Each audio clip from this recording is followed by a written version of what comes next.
என்னடா இது அடுத்த அதிரடியா சும்மா சைலண்டா சம்பவம் இல்ல சம்பவம்லாம் பண்றாரு மனுஷன். ஸோ அதாவது திமுக ஆட்சியில் இருக்கும்போது மு.க.ஸ்டாலின் அவர்கள் சொன்ன ஒரு டைலாக் தான் எனக்கு ஞாபகத்தில் வருது. அதாவது நாம இப்ப தூங்கி எந்திரிச்ச உடனே நம்மவர்கள் என்ன பிரச்சனையை எடுத்து வச்சிருப்பாங்களோ ஸோ அப்படிங்கிற பயத்திலேயே நான் ஒவ்வொரு நாளும் தூங்க வேண்டியதா இருக்கு, காலையில் எந்திரிக்கும் போது எனக்கு பயமா தான் எந்திரிக்க வேண்டியிருக்கு அப்படிங்கிற மாதிரி சொல்லியிருப்பாரு. ஏன்னா அவங்களுடைய அமைச்சர்கள் ஒவ்வொரு நாளும் பார்த்தீங்கன்னா ஏதாவது பிரச்சனை எடுத்து வந்துருவாங்க. ஸோ ஆனா இப்போ நம்முடைய முதலமைச்சர் ஆட்சியில நாம தூங்க போகும்போது என்ன யோசிக்க வேண்டியிருக்குன்னா, நாளை காலையில நம்ம எந்திரிக்கும் போது நம்ம முதல்வர் என்ன ஒரு அதிரடியான திட்டத்தை அறிவிச்சிருப்பாரு, என்ன மாதிரி இன்னைக்கு இருக்கும் அப்படின்னு ஒரு எக்ஸைட்மெண்ட்லயே நம்ம ஒரு கியூரியாசிட்டிலேயே நம்ம ஒரு எதிர்பார்ப்புல தூங்க வேண்டியிருக்கு. ஸோ அதே மாதிரி தான் இன்னைக்கு நம்ம வந்து பார்த்தீங்கன்னா காலையிலே எந்திரிச்சு பார்க்குறோம். ஏன்னா இந்த 717 டாஸ்மாகையும் மூடன்னு உத்தரவிட்டார்ல, ஆக்சுவலாக அது வந்து பார்த்தீங்கன்னா அவர் தேர்தலுக்கு வர்றதுக்கு முன்னாடி அவருடைய தேர்தல் அறிக்கையில் எங்கேயுமே நான் மதுக்கடைகளை மூடுவேன்னு அவர் அறிவிக்கவே இல்லை. நல்லா புரிஞ்சுக்கணும் எல்லாரும். ஸோ நான் கூட எதிர்பார்த்தேன் அந்த சம்பந்தமா எதுவுமே அவர் சொல்லிட்டார். அதாவது போதையில்லா தமிழத்தை உருவாக்கும் அப்படிங்கிறத அவர் சொல்லியிருந்தாரு. ஆனால் டாஸ்மாக்ல இப்படி அதிரடியாக அவர் மூடுவார்னு யாருமே எதிர்பார்க்கல. ஸோ 717 கடையும் மூடுறதுக்கு உத்தரவிட்டார். அதோட நிற்காம அதை அடுத்தடுத்தாப்ப செயல்படுத்தாரு பாருங்க, அதில் தான் மேட்டர் இருக்கு. ஸோ அப்படி ஏற்கனவே அந்த அதிரடி கொடுத்து நம்ம ஷாக்கில் இருந்தோம். அதுக்கு அடுத்தாப்புல அந்த நேரத்தை குறைக்கணும்னு சொல்லிட்டு 12 to இந்த 8 தான் நைட்டு அப்படின்னு சொல்லி அது ஒரு அதிரடி கொடுத்தாரு. அதாவது டாஸ்மாகுடைய நேரத்தை குறைக்கணும் அப்படின்னு சொல்லிட்டு. அதுக்கப்புறம் இன்னைக்கு என்ன கேட்டீங்கன்னா, 21 வயதுக்குள்ள இருக்கிறவங்களுக்கு மதுபானத்தை விற்கக்கூடாது அப்படின்னு டாஸ்மாக்லாம் அதிரடியா சட்டத்தை பிறப்பிச்சிருக்காரு. அதாவது 21 வயசுக்கு மேல உள்ளவங்களுக்கு தான் அந்த டாஸ்மாக்ல வந்து அந்த மதுபானத்தை விற்கணும், அந்த 21 வயது குழந்தைங்களுக்கு விற்கக்கூடாது அப்படின்னு சொல்லிட்டு. இதுல நிறைய பேர் இதை சொல்லும் போது சில விமர்சனங்களும் வந்துச்சு. இதை நான் பார்க்கும்போது கமெண்ட்ஸ்ல பார்த்தேன். இதுதான் ஆல்ரெடி இருக்க 18 வயசுக்கு உள்ளவங்க கொடுக்கூடாது சொல்லிருக்காங்க, இதுக்கு 21 வயசு இருக்காரு, இதுல என்ன பெரிய ஒரு சம்பவம் அப்படின்ட்டு. அதாவது நிறைய பேர் வந்து சொல்றாங்க, ஆனா அதை வந்து தீர்க்கமா நடைமுறைப்படுத்தினாங்களான்னு நம்ம பார்க்கணும். இங்க அவர் அதிரடியா டாஸ்மாக் கடைகளுக்கு வந்து பாத்தீங்கன்னா நீங்க 21 வயதுன்னு செக் பண்ணி தான் நீங்க கொடுக்கணும். உங்களுக்கு ஒரு டவுட் வருது, ஒருத்தவங்க வாங்க வரவங்க வயசு கம்மியா இருப்பாங்க அப்படி தெரிஞ்சுன்னா நீங்க ஆதார் கார்டு இல்லைன்னா அவங்களுடைய ஏதாவது வெரிஃபிகேஷன் பண்ணிட்டு தான் நீங்க வந்து மதுபானத்தை கொடுக்கணும். அப்படி இல்லைன்னா முறைப்படி சட்டப்படி உங்களுக்கு ஆக்ஷன் எடுப்போம் உங்க மேல அப்படின்னு ஒவ்வொரு மதுபான அந்த டாஸ்மாக் கடைகளுக்கும் அதிரடியாக உத்தரவு பிறந்திருக்கு. ஸோ அதுதான் இதுல முக்கியமா பார்க்கணும். சும்மா ஒரு சட்டத்தை போற போக்க சொல்லிட்டு போறதுக்கு வேற, அதை நடைமுறைப்படுத்துறதுக்கு வேற. இப்போ எத்தனையோ அதுக்கு முன்னாடி ஆட்சிகளை கூட நாங்க இத்தனை கடைகளை நாங்க மூடுறோம் சொல்லி சும்மா அறிவிப்பாங்க, ஆனா உண்மையிலேயே மூடுறாங்கன்னு தெரியாது. ஆனா இங்க நடந்திருக்கு. அதுல ஒரு முக்கியமான சம்பவம் தான், ஒரு தலைமை ஆசிரியர், ஒரு தனியார் பள்ளியுடைய தலைமை ஆசிரியர் ஒரு லாகாவே எடுத்து போட்டிருக்காங்க. அதாவது அவங்களுடைய பள்ளி கூட வந்து பாத்தீங்கன்னா இப்போ ஒரு இந்த இடத்துல இருக்க ஒரு அவங்க பள்ளிக்கூட இருக்க கட்டிடத்துல இருந்து ஒரு 5வது பில்டிங்ல ஒயின் ஷாப், அதாவது ஒயின் ஷாப் இருக்கிற இடத்துல இருந்து ஒரு 5 பில்டிங் தந்தீங்கன்னா அந்த ஸ்கூல் இருக்கு, தனியார் ஸ்கூல். ஸோ இவங்களும் பார்த்தீங்கன்னா ஒரு 40 வருடமாக போராடி இருக்காங்க இந்த ஒயின் ஷாப்பை அகற்றணும்னு சொல்லிட்டு. 40 வருடமாக போராடியும் அது நடக்காத விஷயம் இப்போ தமிழ்நாட்டின் முதல்வராக விஜய் அவர்கள் வந்ததுக்கு அப்புறம் தான் நடந்திருக்கு. அவங்க அதை சுட்டி காட்டி ரொம்ப பெருமிதமா சந்தோஷப்பட்டு அவங்க சொல்றாங்க, லாக எடுத்து போட்டிருக்காங்க, வீடியோ லாக. அதாவது நாங்கள் 40 வருஷமா போராடினேன், எங்களுக்கு ஒவ்வொரு தடையும் பார்த்தீங்கன்னா அதை நீ எவ்வளோ முயற்சி பண்ணி என்னால் முடியல, நான் எவ்வளோ சாதனை பண்ணியிருக்கேன், ஆனால் இந்த ஒரு ஒயின் ஷாப் மட்டும் என்னால் மூடவே முடியல. அதாவது ஒரு 6 மணிக்கு மேலே ஆகிட்டுனா பெண்கள் அந்த வழி நடந்து போகவே முடியாது, அவ்வளோக்குள்ள சிரமமா இருக்கும் அப்படின்ட்டு. ஸோ அதாவது ஒரு கட்சி பண்ற சாதனையை இப்போ விஜய் அவர்கள் 717 கடைகள் மூடினது வந்து பார்த்தீங்கன்னா எதிர்கட்சி எல்லாமே பாராட்டினாங்க. ஸோ அதாவது மற்றவங்க அந்த கட்சி சார்ந்து ஒரு தலைவர் பாராட்டுறதுக்கும் பொதுமக்கள் முன் வந்து பாராட்டுறதுக்கும் வித்தியாசம் இருக்கு. பொதுமக்களா ஒரு தலைமை ஆசிரியர் ஒரு பள்ளி நடத்துறவங்களுக்கு எவ்வளவு பிரச்சனை இருக்கும். ஒரு மதக்கடை ஒரு 5 பில்டிங் தள்ளி இருக்கு அப்படின்னா அதனால அவங்க எவ்வளவு சிரமப்பட்டிருப்பாங்க. ஸோ அதை இன்னைக்கு அவங்க விவரிக்கும் போது ஒரு சந்தோஷத்தை அவங்க வெளிப்படுத்தும் போது அது எவ்வளவுக்குள்ள நம்மளுக்கு பார்க்கறதுக்கு ஒரு இதா இருக்கு. ஸோ அவங்க அதை மட்டும் சொல்லலை, இந்த மாதிரி நிறைய விஷயங்களை முதல்வர் அவர்கள் முன்னெடுத்து பண்ணணும். நாங்கள் வந்து ரொம்ப வந்து பார்த்தீங்கன்னா இதை எதிர்பார்க்குறோம் அவர்கிட்ட இருந்து. ஏன்னா மற்ற முதலமைச்சர் மாதிரி இது இல்லை, காமராஜருக்கு அப்புறம் இவர் தான். ஸோ நல்ல நல்ல விஷயங்களை முன்னெடுத்து பண்றாரு. 40 வருஷமா போராடி நடக்கலாம், ஆனால் இப்போ அவர் வந்த உடனே நாளே நடக்குன்னா அது எவ்வளோ பெரிய சாதனை அப்படின்னு அவங்க சொல்லும் போது அது வந்து பார்த்தீங்கன்னா நம்மளுக்கு அவ்வளோக்குள்ள ஏன்னா இதுக்கு தான் நம்ம ஓட்டு போட்டோம்.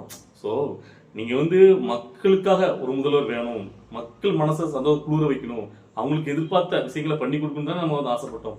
அதை இன்னைக்கு பண்ணி கொடுக்கும்போது அது வந்து நம்மளுக்கு ஓட்டு போட்டவங்க சந்தோஷமா இருக்கும்ல, திருப்தியா இருக்கும்ல. அதாவது எதிர்த்தரப்புல நீங்க என்ன வேணா விமர்சனம் வைங்க, அவர் இழிவா பேசுங்க, எல்லாத்தையும் அவர் கடந்து போறாரு. ஏன்னா அவர் பார்க்காத விமர்சனம் கிடையாது. இப்போ நேற்று கூட பாத்தீங்கன்னா நக்கல் பண்றாங்க. அதாவது நேற்று பண்ண சம்பவத்துக்கு நம்ம பதிலடியாக விமர்சனம் கொடுத்துருந்தோம்.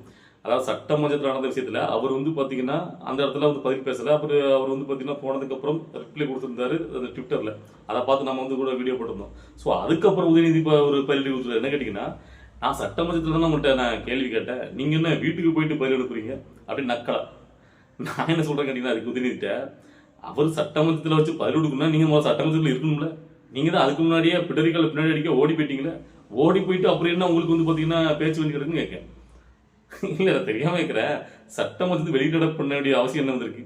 இது சட்டசபை நடக்கக்கூடிய ஒரு எல்லா அமைச்சரையும் முதல்ல பதவியேற்கும் போது இந்த மாதிரி உண்டு இல்ல. அதை வந்து பெரும்பான்மை நிரூபிச்சு ஒரு கட்சி ஆட்சியில் இருக்கும் போது ஆட்சியில் நம்ம தொடரணும்னா பெரும்பான்மை நிரூபிக்கணும்ல.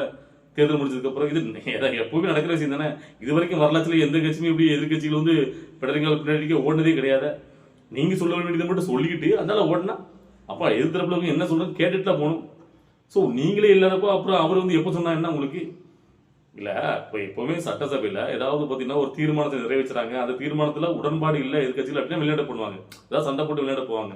அவங்கள வந்து எதுவும் பேச விடல அப்படி இப்படி ஏதாவது நடந்தா ஒரு பெரும்பான்மை நிரூபிக்கிறதுல எதிர்கட்சியா இருந்து நாங்க எதிர்க்கிறோம் சொல்லக்கூட தகுதி இல்லை. வெளியில போய்கிட்டு உங்களுக்கு என்ன வீரவசனம் கேட்குறேன். இதுல நல்லா ஒண்ணு பார்க்கணும். இவ்வளவுக்குள்ள ஏளனம் பண்ணியும் நீங்க இவ்வளவுக்குள்ள அவரை விமர்சிச்சும் அவருடைய பெருந்தன்மைகளை காட்டுறாருன்னா அதை நீங்க பார்க்கணும். அதாவது அந்த இடத்துல உதயநிதி சொன்னார்ல, நாங்க வந்து இவ்வளவு திட்டங்கள் மகளிர் உரிமைத்துறையில இருந்து நான் புதல்வன் திட்டம் அதுபடி நிறைய திட்டங்கள் சொன்னார். இதுக்கெல்லாம் பாத்தீங்கன்னா நீங்க அதை வந்து நீங்க மறுக்க கூடாது. அந்த திட்டத்தை தொடரணும். ஏன்னா இந்நேரத்துக்கு பாத்தீங்கன்னா அந்த மாணவ மாணவர்களுக்கு நீங்க அந்த உதவித்தொகையை நீங்க அனுப்பியிருக்கணும், அக்கௌண்ட்ல ஏறி இருக்கணும், இன்னும் அது செலுத்தப்படல. இதெல்லாம் நீங்க அரசியலுக்காண்டி நீங்க அரசியல் பண்ணிடாதீங்க அதுல அப்படின்னு சொல்லிட்டு போனார்.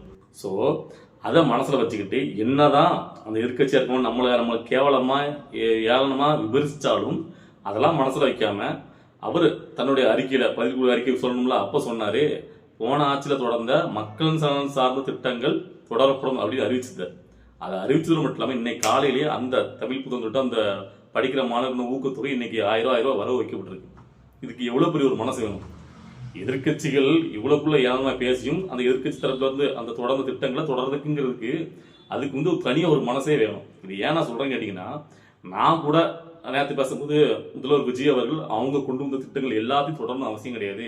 அப்படி அவங்க கொண்டு வந்த திட்டங்கள் தான் பெருசு அப்படின்னு மக்கள் நினைச்சிருந்தா அவங்க தான் ஓட்டு போட்டிருப்பாங்க, உங்களுக்கு ஓட்டு போட்டுருக்க மாட்டாங்க. ஸோ நீங்க சொன்ன திட்டங்கள்ல அந்த வாக்கு நிறைவேற்றுறது தான் நீங்க முழு முயற்சி எடுக்கணும். அதுக்காக அவங்க சொன்னல சில மக்கள் சார்ந்த இருந்தா நீங்க பண்ணலாம் அப்படின்னு நான் சொல்லியிருந்தேன். ஏன்னு கேட்டீங்கன்னா, அவங்க அதாவது திமுக ஆட்சிக்கு வந்ததுக்கு அப்புறம் அதிமுக ஆட்சியில செஞ்ச நல்ல நல்ல திட்டங்கள் எல்லாத்தையுமே அவங்க மூடில நடத்திட்டாங்க.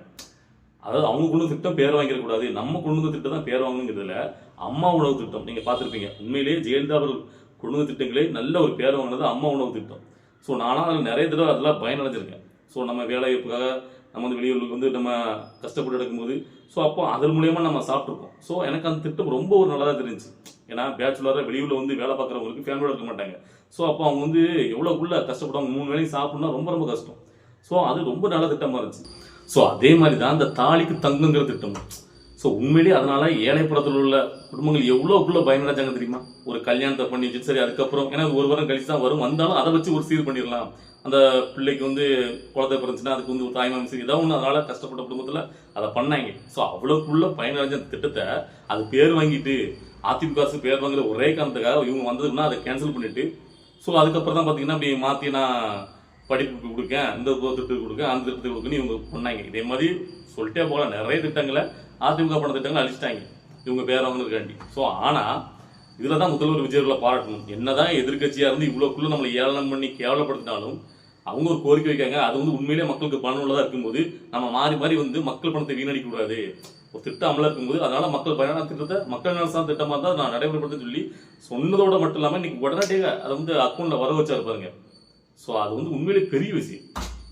சரி, ஏன்னா அவருக்கு வந்து பார்த்தீங்கன்னா இந்த போட்டா போட்டி நீ கொண்டு வந்து திட்டம் நான் கொண்டு அப்படிலாம் கிடையாது. உண்மையிலேயே ஒரு திட்டத்தால மக்களுக்கு பலன் இருக்கா, அது பலன் அடைகிறாங்களா, அப்போ அதை நம்ம அது செய்வோம். அது ஒன்றும் தப்பு கிடையாது.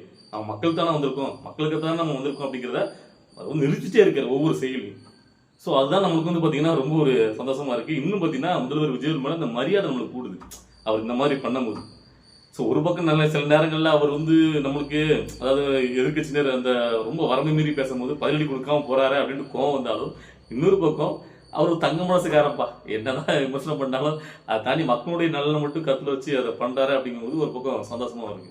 இல்ல அதுக்கப்புறம் இந்த இடத்துல இன்னொரு முக்கியமான ஒரு விஷயத்துக்கு ஒரு கதறலுக்கு ஒரு பதில் கொடுக்க வேண்டியது என்ன கேட்டீங்கன்னா, அன்னைக்கு சட்டமன்றத்தில் உதயநிதி ஸ்டாலின் அவர்கள் பேசினதும் இப்போ வெளியில இருந்து மு.க. ஸ்டாலின் அவர்கள் வேற தொடர்ந்து பதிவு போட்டு ஃபிளாஷ் நியூஸ்ல பயணமா போட்டு காட்டியிருக்காங்க. என்ன கேட்டீங்கன்னா, அதாவது திமுக கூட்டணியோட தயவுல தான் நீங்க வந்து தேவக்க ஆட்சி அமைச்சிட்டு இருக்கு, நாங்க தான் உங்களுக்கு இந்த பிச்சை போட்டிருக்கோம் நீங்க ஆட்சி அமைக்கிறது அப்படிங்கிற மாதிரி அவர் வலியுறுத்தி திரும்ப திரும்ப அதை வந்து ஃபிளாஷஸில் பயங்கரம் போட்டிருக்காங்க மு க ஸ்டாலின் சொன்ன அந்த விஷயத்த. நான் இதுக்கு என்ன ஒரு பேசுகிறேன் கேட்டிங்கன்னா, நான் கேட்குறேன், உங்களை எதிர்த்து முழுக்க முழுக்க டிவிகேவா டிஎம்கேவா, திமுக தீய சக்தி, நான் தூய சக்தி அப்படின்னு சொல்லி தானே ஆட்சியை பிடிச்சிருக்காரு. அதுவும் உங்களை ஒரு முதலமைச்சராக வேட்பாளராக இருக்கக்கூடிய நீங்க, அந்த கட்சியோட தலைவராக இருக்கக்கூடிய நீங்க, 75 பாரம்பரிய கட்சி உங்களையே உங்க சொந்த தொழில் தோக்கடிச்சு ஜெயிச்சிருக்காரு. அதுக்கப்புறம் அவர் பதவி இருக்கிறதுக்கு நீங்க உங்க கூட்டணி கட்சியோட ஆதரவு கொடுக்கீங்கன்னா,